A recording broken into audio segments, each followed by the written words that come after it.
आज हम बात करेंगे जो हमारा मध्य प्रदेश पीएससी का जो न्यू सिलेबस आया है उसका जो फर्स्ट टॉपिक है मध्य प्रदेश का इतिहास, संस्कृति एवं साहित्य।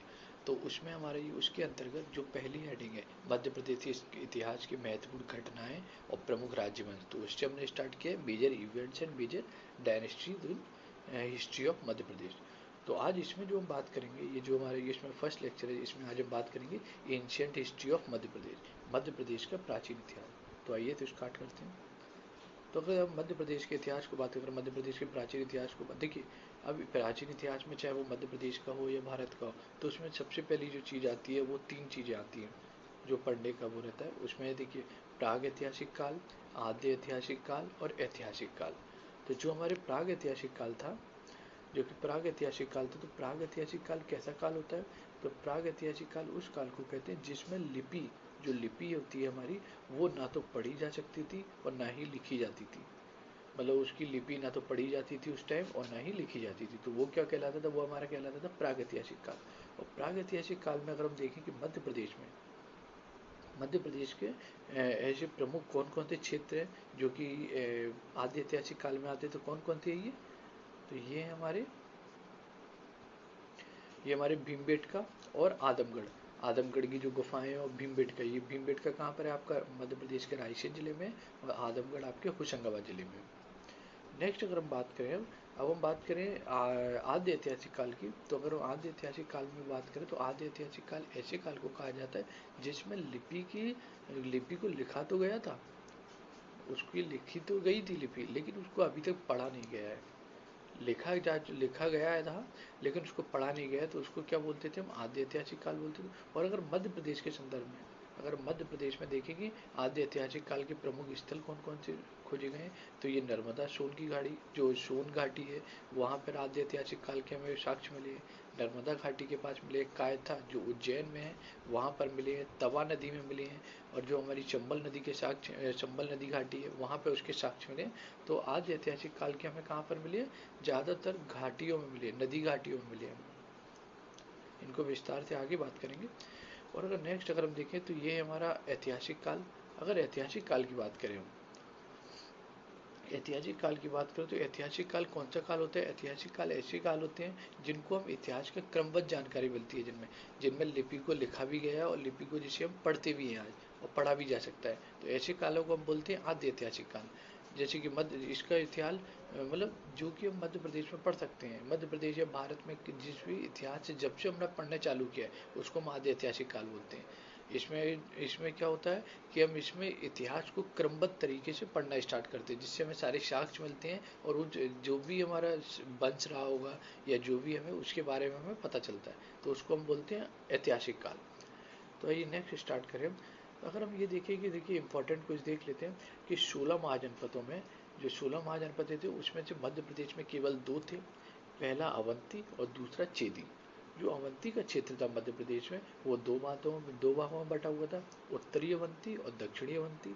उत्तरी अवंती की जो राजधानी थी वो हमारी उज्जैनी थी, और दक्षिण अवंती की जो राजधानी थी वो हमारी महिष्मती जो कि हमारा खरगोन में।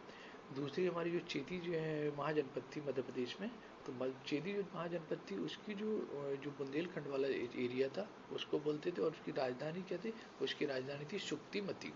तो मध्य प्रदेश में अगर क्वेश्चन आता है कि मध्य प्रदेश में कितने महाजनपद काल में मध्य प्रदेश में कितने महाजनपद थे, तो 2 थे, अवंती और चेदी। नेक्स्ट अगर हम बात करें प्राग ऐतिहासिक काल की, तो प्राग ऐतिहासिक काल के मध्य प्रदेश में क्या इंपॉर्टेंट है और कौन कौन से स्थल इसमें खोजे गए थे।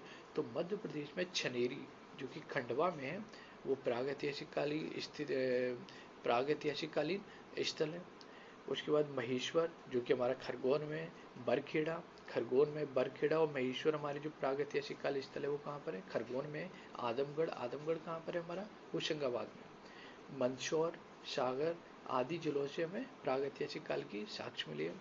जिसमें से अगर हम देखें रायसेन के, तो ये रायसेन में भीमबेटका में मिले हैं। और आदमगढ़ कहाँ पर है? ये होशंगाबाद में। वहाँ आदमगढ़ की गुफाएं वहाँ से मिले। और इनकी खोजकर्ता कौन है? ये बाकड़कर जी है। इनकी खोज किसने की है? पाकड़कर की थी। ये डायरेक्ट क्वेश्चन बनेंगे, इनसे डायरेक्ट ये नहीं पूछा जाएगा कि ये कहाँ है वो क्या है, डायरेक्ट क्वेश्चन पूछा जाएगा इसकी खोज किसने की और ये स्थल कहाँ पे पाए गए हैं और ये कौन से स्थल है, प्राग ऐतिहासिक काल स्थल है या फिर ऐतिहासिक काल है, पुरापाषाण, जो भी है वो ये क्वेश्चन बनेंगे।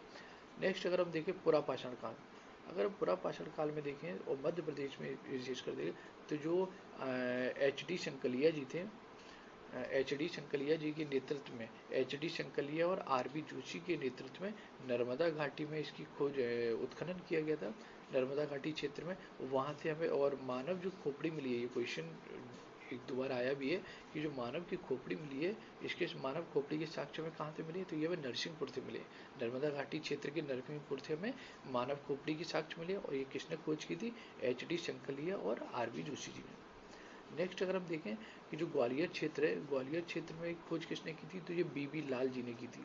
BB लाल जी ने ग्वालियर क्षेत्र में जो पुरापाषाणकालीन स्थल थे उनकी खोज की थी और यहाँ से उन्होंने पुरापाषाणकालीन औजार प्राप्त किए हैं ग्वालियर क्षेत्र से। नेक्स्ट अगर बात करें तो ये हमारे निसार अहमद जी जो सोन घाटी, अगर मध्य प्रदेश में सोन घाटी में प्राग ऐतिहासिक कालीन अगर स्थलों की खोज करने की बात आती है तो सोन घाटी में किसने किया है, तो ये निसार अहमद जी ने सोन घाटी में उत्खनन किया था। उसके बाद अगर हम देखें कि रीवा सतना जो एरिया था हमारा बघेलखंड वाला, बघेलखंड साहिब का जो एरिया है, रीवा सतना का जो एरिया है, वहाँ पे किसने की थी, तो ये GR शर्मा जी ने, GR शर्मा जी ने वहाँ पे प्रागैतिहासिककालीन स्थलों की उत्खनन किया था और वहाँ पे 100 से अधिक स्थल ऐसे खोजे गए पुरापाषाणकालीन स्थल। उसके बाद हम बात करें कि नरसिंहपुर से और हमें क्या क्या मिला है पुरापाषाण काल में, तो नरसिंहपुर से हमें एक तो मानव खोपड़ी मिली थी और दूसरी चीज़ हमें गड़से और हस्त कुठार, जो गड़से होते हैं, गड़से के साक्ष्य और हस्त कुठार के साक्ष्य हमें नरसिंहपुर से मिले। भीमबेटका से हमें उपकरण मिले हैं, जो पुरापाषाणकालीन उपकरण होते थे वो हमें कहाँ से मिले, भीमबेटका से मिले। तो आप इन्हें एक बार स्क्रीनशॉट लेके पढ़ सकते हैं कि पुरापाषाणकालीन स्थल मध्य प्रदेश से हमें कहाँ कहाँ से मिले हैं और किस किस ने खोज की है। नेक्स्ट अगर हम देखें, अब हम बात करते हैं मध्यपाषाणकालीन की, तो मध्य प्रदेश में मध्यपाषाणकालीन स्थल कहाँ कहाँ से मिले, तो यहाँ पे जो यहाँ से भी औजार मिले, जो मध्यपाषाण काल है वहाँ से भी हमें औजार मिले, लेकिन इनकी विशेषता क्या होती थी कि ये छोटे और नुकीले औजार होते थे। अभी तक जो पुरापाषाणकालीन में वहाँ पर नुकीले औजार नहीं होते थे, लेकिन यहाँ पर क्या है, और बड़े बड़े होते थे, लेकिन यहाँ पर मध्यकाल से क्या हुआ, यहाँ पर छोटे और नुकीले धारदार औजार प्राप्त हुए। और अगर हम देखें कि यहाँ पे हमें कहाँ से कौन कौन से किस किस ने यहाँ पे उत्खनन कहाँ से किया, तो अगर देखें विंध्य क्षेत्र में, जो हमारा विंध्य क्षेत्र है, तो उसकी उत्खनन मध्यपाषाणकालीन किसने की है,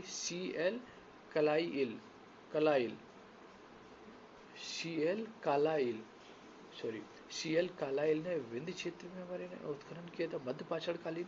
RB जोशी जी ने हमारे होशंगाबाद आदमगढ़ की खोज की थी पुरापाषाणकालीन और मध्यपाषाणकालीन सॉरी। और फिर यहाँ पे मध्यपाषाणकालीन में हमारा भीमबेटका भी आ जाता है, रायसेन का जो भीमबेटका है, होशंगाबाद का हथनौरा। ये स्थल बहुत इंपॉर्टेंट है, ये डायरेक्ट पूछेंगे ये स्थल कहाँ पर है, यही क्वेश्चन बनेगा बस प्रीलिम्स में इसका। तो यह होशंगाबाद से हमें हथनौरा जो मिला है वो कहाँ से मिला है, होशंगाबाद से मिला है। उसके बाद मंदसौर से हमें चंबल घाटी में इसके साक्ष्य मिले हैं मध्यपाषाणकालीन के। आप एक बार और इनको देख लीजिए। जो मध्यपाषाणकालीन है उनकी विशेषता क्या थी, छोटे और नुकीले औजार थे। और विंध्य क्षेत्र में किसने खोज की थी, इसमें CL कालाइल ने। उसके बाद होशंगाबाद की जो आदमगढ़ है वहाँ पर किसने खोज की थी, RB जोशी जी ने। भीमबेटका रायसेन में मिले हैं इसके साथ मध्यपाषाणकालीन, होशंगाबाद के हथनौरा में मिले हैं और मंदसौर के चंबल घाटी में मिले मध्यपाषाणकालीन। अब हम बात करते हैं नवपाषाणकालीन। अगर हम नवपाषाणकालीन उत्खनन की बात करें कि हमारे यहाँ मध्य प्रदेश में कहाँ पे हुआ है, तो ये क्रांतिकारी परिवर्तन साबित हुआ था नवपाषाणकालीन में। इसमें क्या हो गया था कि इसमें जो हमारे आदि मानव थे उनको अग्नि का उपयोग करना आ गया था, कृषि करना आ गया था, पशुपालन करना आ गया था, शवों का दहन करना आ गया था, शवों का वो दहन करने लगे थे और औजार उनके पत्थर और हड्डियों से बनने लगे थे। जो मुख्य नए चेंजेस आए नवपाषाण कालीन में वो क्या क्या क्रांतिकारी परिवर्तन आए। अग्नि का उपयोग होने लगा था, कृषि और पशुपालन का बारे में जानने लगे थे, कृषि करने लगे थे, पशुपालन करने लगे थे, शवों का जो करते थे वो दहन करना चालू कर दिया था इन्होंने, और औजार इनके जो बनते थे वो पत्थर और हड्डियों से बनते थे। तो ये हमारा नवपाषाण कालीन चेंजेस पूछ सकते हैं। अब हम पूछे ताम्रपाषाण कालीन। तो अगर हम ताम्रपाषाण कालीन स्थल देखें या मध्य प्रदेश में, तो ताम्रपाषाण कालीन का इनका उपकरण जो होते थे वो सबसे बड़ा चेंज क्या था, वो धातु के बनने लगे थे। तब तांबे के बनने लगे थे ताम्रपाषाण कालीन में, तांबे के धातु बनने लगे। उसके बाद अगर हम मध्य प्रदेश में प्रमुख स्थल देखें ताम्रपाषाण कालीन, तो ये देखिए, ये उज्जैन में कायथा, इसकी खोज किसने की थी, HD चंकलिया जी ने की थी। उज्जैन के कायथे में, कायथा कहाँ पर है, उज्जैन में। नवदा टोली ये कहाँ पर है आपका, महेश्वर खरगोन में है। एरण कहाँ पर है आपका, ये सागर में है आपका। डंगवाला कहाँ पर है आपका, ये आपका उज्जैन में है। उसके बाद अगर हम देखें आवरा जो है वो कहाँ पर है, ये मंदसौर में है आपका, ये भी ताम्रपाषाण कालीन है। खेड़ी नामा जो है वो कहाँ पर है, होशंगाबाद में हमारा। और होशंगाबाद में एक और स्थल है आदमगढ़। उसके बाद अगर हम देखें वेशनगर, तो वेशनगर कहाँ पर है ये, अगर हम वेशनगर की बात करें तो वेशनगर हमारा कहाँ है, विदिशा में है। और कहाँ से अलग अन्य जो ताम्रपाषाण कालीन मध्य प्रदेश से मिले वो कहाँ कहाँ मिले हैं, शाजापुर से मिले हैं, धार से मिले हैं, इंदौर से मिले हैं, भिंड से मिले हैं आदि। तो यहाँ से हमें ताम्रपाषाण कालीन साक्ष्य मिले। तो ये हमारा एरिया है जहाँ से हमें ताम्रपाषाण कालीन साक्ष्य मिले। यहाँ पे डायरेक्ट क्वेश्चन यही बनते हैं, कायता कहाँ पर है, नवदा टोली कहाँ पर है, एरन जो ताम्रपाषाण कालीन स्थल है वो कहाँ पर है। ये डायरेक्ट क्वेश्चन पूछते, तो प्लीज़ आप इनको एक बार जरूर पढ़ें। तो फ्रेंड्स, ये आज का हमारा मध्यपाषाण कालीन जो आज का जो हमारा टॉपिक था एंशिएंट हिस्ट्री ऑफ मध्य प्रदेश, वो हमारा कंप्लीट हुआ है। नेक्स्ट लेक्चर में हम बात करेंगे मेजर इवेंट्स, जो भी हमारे प्रमुख राज्यवंश थे, या फिर इसके बाद जैसे मौर्य काल आया, शुंग काल आया, गुप्त काल आया, तो उसमें मध्य प्रदेश में क्या क्या योगदान रहा और क्या क्या हुआ था और क्या क्या उसमें मध्य प्रदेश की क्या भूमिका थी, उसको बात करेंगे। फिर उसके बाद नेक्स्ट लेक्चर में मेजर डायनेस्टीज की बात करेंगे, मध्यकाल, प्राचीन काल की मेजर डायनेस्टीज और आधुनिक काल की मेजर डायनेस्टी, और उसके बाद हम करेंगे इंपॉर्टेंट रिवॉल्यूशन। तो ये हमारा पूरा कंप्लीट रहेगा, डेली आपको एक एक लेक्चर मिलेगा।